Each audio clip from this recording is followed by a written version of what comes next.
ఇప్పుడే స్టార్ట్ అయినటువంటి అసెంబ్లీలో ఈ వీడియో చూడండి.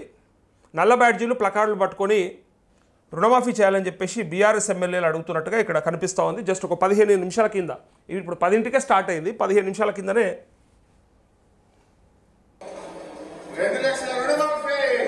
2 లక్షల రుణమాఫీ చేయాలని చెప్పి డైరెక్ట్గా వీళ్ళు ప్లకార్డుగా రుణమాఫీ ఆశలు వమ్ము, రైతన్న కంటిలో దుమ్ము అంటూ ఇక్కడ రుణమాఫీపై రేవంత్ మాట తప్పారు, రైతన్న నోట్లో మట్టి కొట్టారు, రుణమాఫీపై రేవంత్ తెలంగాణ రైతన్నలకు శాపం అంటూ ఇక్కడ ఇగో వీళ్ళ చేతులలో చూడండి.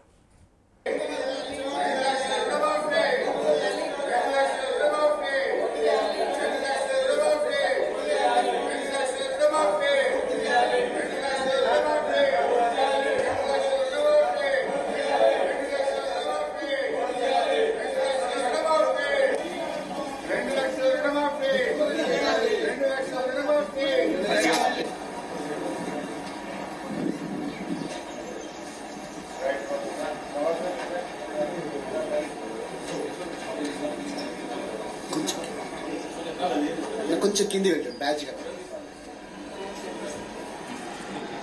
2 లక్షల రుణమాఫీ, 2 లక్షల రుణమాఫీ, 2 లక్షల రూపాయల రుణమాఫీ, రైతులకు కాంగ్రెస్ పార్టీ మోసం, రైతులకు కాంగ్రెస్ ప్రభుత్వం మోసం, రైతులకు కాంగ్రెస్ ప్రభుత్వం 2 లక్షల రుణమాఫీ, 2 లక్షల రుణమాఫీ. జై తెలంగాణ, 2 లక్షల రుణమాఫీ.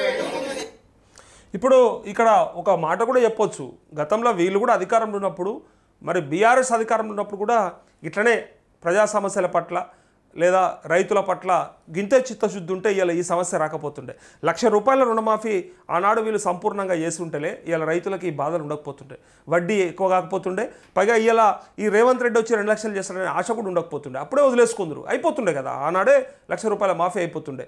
అయితే అప్పుడు మనకు లేకపోయినా సరే ఇవాళ ప్రయత్నిస్తున్నప్పుడు వీళ్ళని అప్రిషియేట్ చేస్తున్నాం. అప్పుడు లేదు వీళ్ళకి చేయాలనే బుద్ధి, కానీ ఇలా వచ్చి మాట్లాడుతున్నారు కాబట్టి ఇలా మనకు ఖచ్చితంగా అది గొంగలి పురుగైనా సరే అన్నట్టు ఇలా మనం ఎవరైనా సరే మన కోసానికి మాట్లాడుతున్నారు.